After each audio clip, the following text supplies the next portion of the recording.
Okay, so in this video, we're going to be talking about how to be more confident inside of your agency. So this is super important because many people can be confident in life, they can be outgoing, they can be really sociable, but if they're not confident in a few key areas inside of their business, then things are going to go downhill for them pretty quickly. And so I'm specifically talking about when you are actually speaking with your potential clients or your actual clients. So this can be sales calls, this can be cold calls, things like that, because if you are not confident in your service, in yourself, in your business, then how on earth is a potential client going to be confident in you to deliver that service for them? And if they're not confident in you, then of course they're not going to buy from you and you're not going to be able to hit your business goals. Now, I've got a few points that I've written down here that I'll go through, but if you're not familiar with me, first of all, my name's Ben Lister.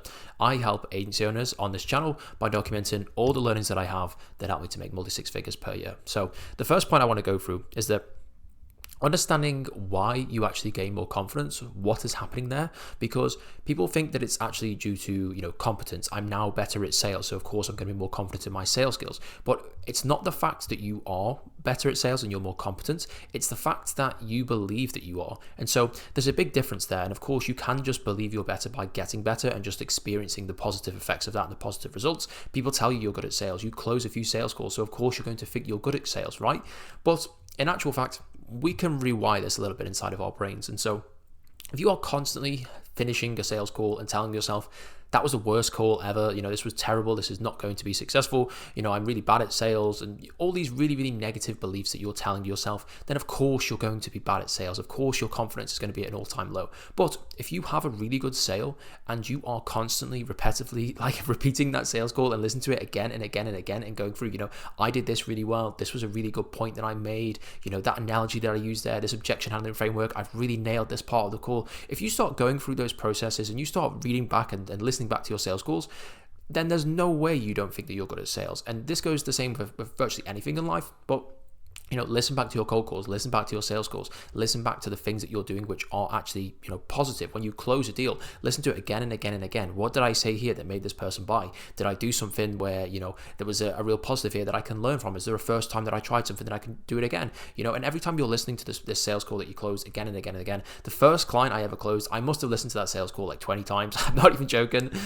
Even after I'd signed a few clients, I was still listening to that one because it was a pretty good sales call and I just wanted to listen to it again and again. Of course, you can get your benefits from listening to the bad sales call, dissecting the little parts and thinking, at what point here did the call slip away from me? Is there anything I said here that could have gone, a little bit differently, I could have improved on? Of course, that's good. But when we're talking about specific confidence, we want to hit home the good experiences that we've had, and we want to repeat those again and again and again. And that's how you build confidence, not because you are getting better, which you obviously are, but because you believe that you are, and you believe that now you are good when you were not as good as before. And so the next point I want to make is that it's all about repetitions. And so if you are talking about actual cold calls, right, you just want to go and do cold calls. If you're talking about sales calls, of course you want to go and do sales calls, but of course you might not have as many appointments, and so you just want to have mock sales calls, right? Go and find a friend who's in a similar position to you, go and join any Smma community or anything like that, and go and ask someone is anyone down to do mock sales calls, and just go through your script. It's surprisingly, a lot of mock calls are actually very similar to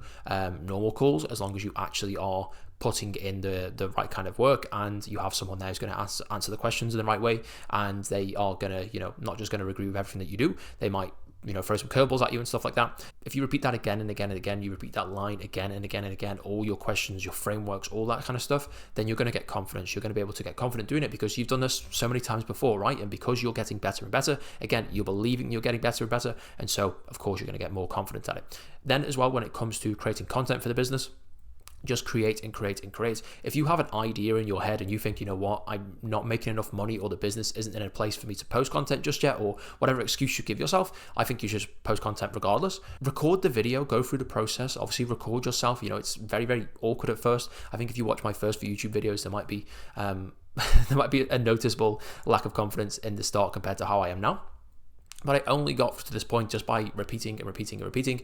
All my content was out there. I don't think I ever recorded a video that I didn't post, but you can go and record tons of videos, tons of content, and just not post them and just learn from their mistakes, right? Just watch them back. How am I presenting myself? Is there a way I can do this better? And obviously, the more that you talk to the camera, that little dot that I stare at for like 30, 40 minutes every single week, the more comfortable you are doing this. And I just get to a point where I can talk to a camera, it doesn't really matter, and I'm pretty confident.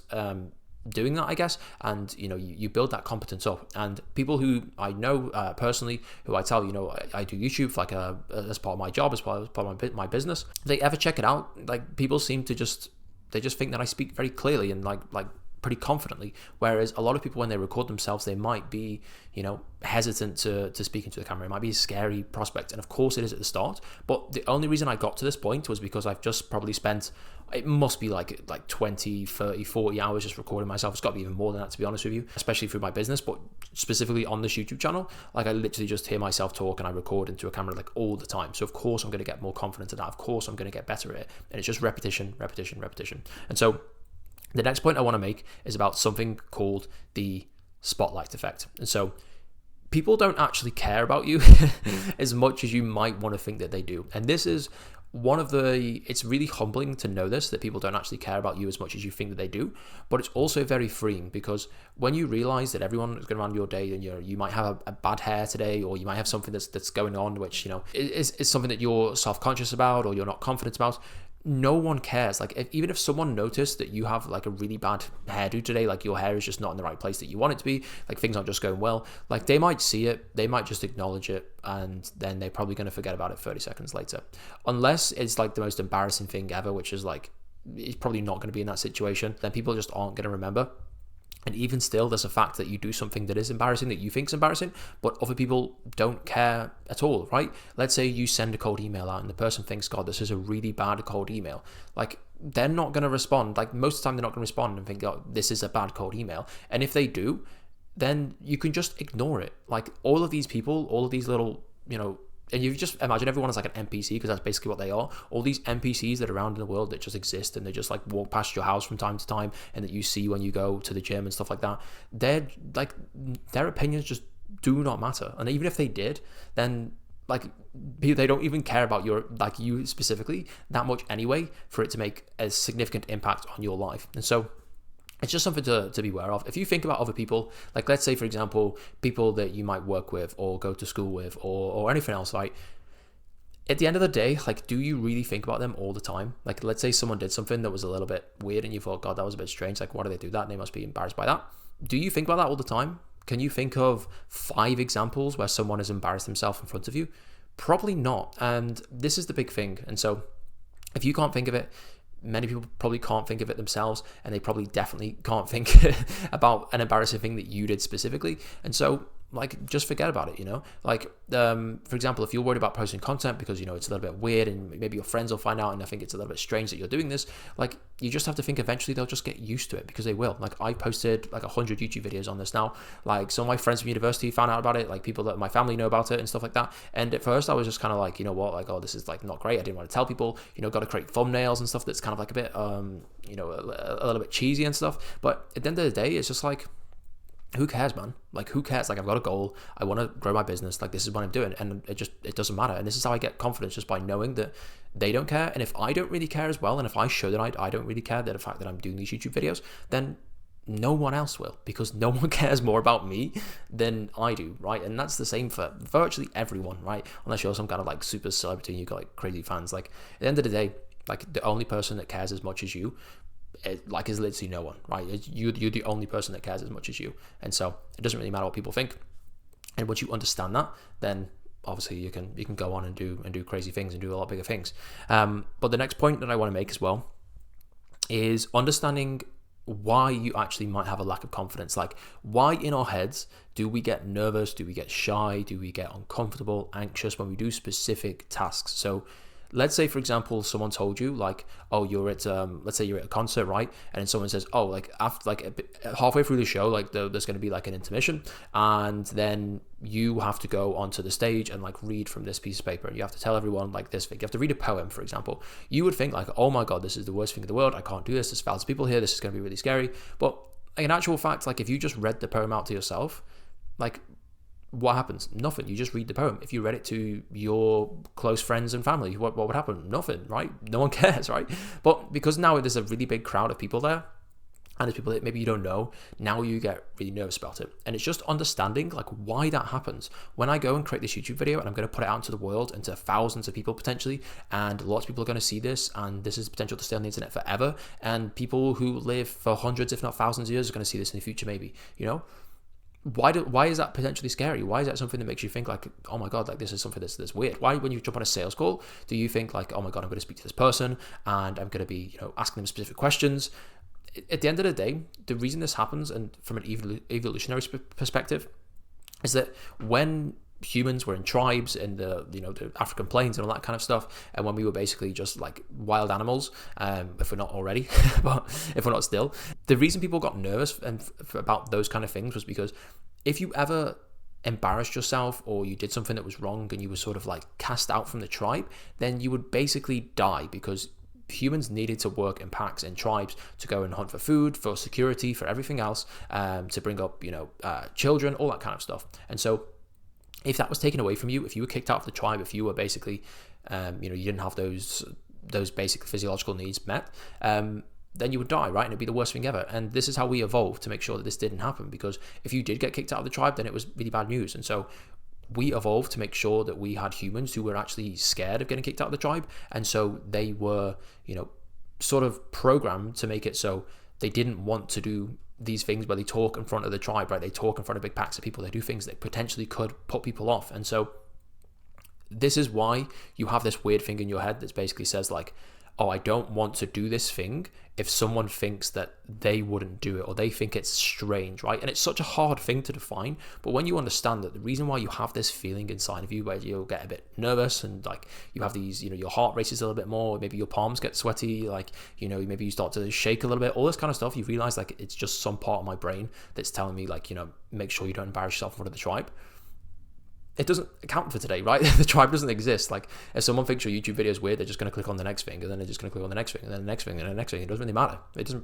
No one really cares. And so when you understand that is basically, you were built for those kind of times, and you were built for the tribe, and you were built for African plains and all that kind of stuff, and you still have this hangover now of these evolutionary traits that are there, you just understand that like the reason that I'm getting nervous is just, it's pointless. Like, it's literally pointless. Like it doesn't make any sense. It's just this weird thing in my head that still exists from, the person that I should have been a million years ago when humans were roaming around on the African plains. And so when you understand that, and it just comes from like no rational place at all, especially if you are a rational person, which I think a lot of people will be who are creating agencies at a young age, then it really doesn't matter. Like, you just have to understand that it does not matter if you get kicked out of this tribe anymore, because the tribe does not matter.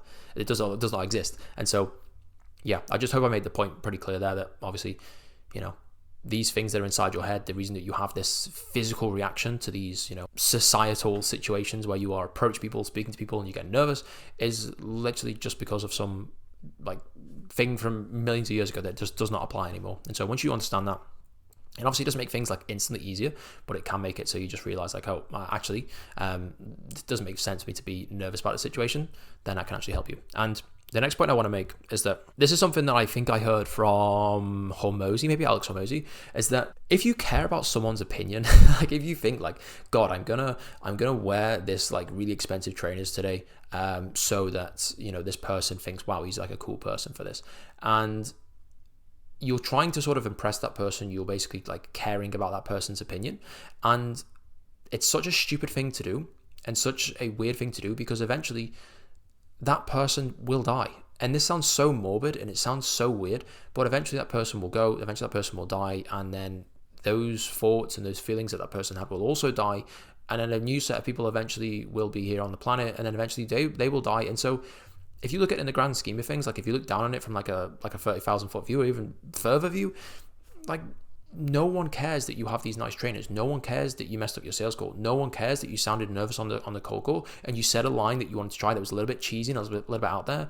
No one cares. Like the person who heard my cold calls back in the day and was listening to my cold calls, and I had absolute shocker, and I could obviously tell that I was nervous when I was first doing this, they don't even remember me now, and they might be dead by now because it was at least a few years ago, and eventually they will be dead, and eventually all those thoughts that they had, and even all the people that they told about it, they will all be dead. And so you just have to realize, like, at some point you are changing your behavior and your patterns and everything else to please people and to obtain emotions from people and to obtain a feeling from someone who is no longer alive. All those feelings are dead. All those people are dead. And so eventually that becomes impossible to do, and yes, you did it to that person. You made them feel like, wow, he has the nice trainers, he's very good at sales calls, or he's this or he's that, or you do the extra things, or whatever it may be that you're trying to do to a person, you're trying to impress upon them. Eventually all that would have been futile because they are dead. And maybe you got some reward out of it here and now, but the fact that this person remembered you doing something embarrassing doesn't matter anymore because they're no longer around. And I know that sounds like really morbid, but it's just a fact. It is just a fact. And then one thing I want to talk about as well is something that I call waves of confidence. And so I'm sure now you might be thinking, if you are an unconfident person, this is not the least confident you've ever been. You probably think, okay, maybe 5 years ago or whatever it was, I had a period where I was really confident. It was a certain age where, things were just going right and I was just really confident, like I was just in a good place. Maybe I'm not as in a good place as I was then, right? That might happen. That might be the case for a lot of people. Some people might be feeling the most confident they've ever felt in their life. If that's the case, you basically just need to understand that throughout certain periods of your life, you will be confident sometimes and then not confident at other times. And this is just the way of life. You are never going to be on a clear path where you just get confidence and more confidence every single year. You're going to go in peaks and waves, and right. And if you are on a bit of a down point, right, where you're just starting a business, like your confidence is going to be tested because you are putting yourself out there. You just go from a normal person who works a 9 to 5. Now all of a sudden you're creating 3 YouTube videos a week and you're doing 5 cold calls a week, 5 sales calls a week, and 100 cold calls a week. Like, Jesus, that's a big change, and you're probably not going to feel as confident as you were doing when you were just doing a 9 to 5 and you basically had no challenges at all. And so obviously you're going to be going down in confidence, right? And you just have to understand that this is completely normal, and just because you're not feeling more confident now than you were before doesn't necessarily mean that's a bad thing. You can go through periods in your life where you are struggling to do certain things, and so now like for me, like I've done so many sales calls. I must have done over 1,000 sales calls. I've done thousands and thousands of cold calls. I've done like over 100 YouTube videos now. There's nothing in my life that doesn't really test me that much anymore because I've kind of broken those things. And I guess eventually it will become around like hiring people full time and like managing a really big team and stuff like that. That's going to be the thing that really makes me feel unconfident because I'm not competent in those areas. But for now, like I feel like I'm more confident than I've ever been because I've kind of overcome these hurdles.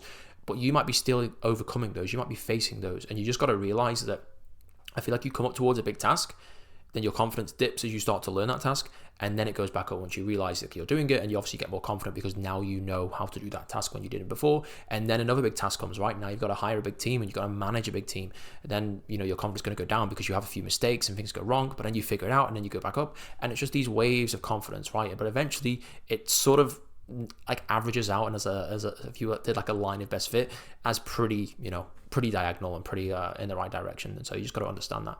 And so this is basically how I've been able to articulate myself getting more confident, because it's one thing that I've realized that I'm far more confident now than I was 6 months ago, 12 months ago, definitely more confident than I was like 5 years ago, right? And it's just something that I've realized these are the things that I did and that I realized in order to get to this point. And so I really hope this helps a lot of people, because if you are able to get more confidence, then you're going to kill it with your agency. You're going to kill it with life in general, because it is one of the things that is super, super underrated. And if you notice anyone who makes a lot of money, who might be similar age to you, people that have done really well, either they've been in the game a lot longer than you, or if they haven't, they're probably just very confident and they speak well, and they seem like a person who is they know what they're doing, basically, which is basically confidence. And so yeah, if you can put this together, you can learn from these points and become more confident, then I've no doubt you'll make a whole lot of money. But yeah, if you're looking for more clients for your agency, first link in the description. It's no free training, no webinar, no email opt-in, no phone number opt-in, nothing like that. Literally just a video of me explaining what my company does, how we've done this before, the kind of reviews that we have, all that kind of stuff. But yeah, you don't have to click it. I don't care if you do, but yeah, it's there if you want it. But yeah, if you like the video, like it, comment, subscribe, that fun stuff. And thanks for watching. Cheers.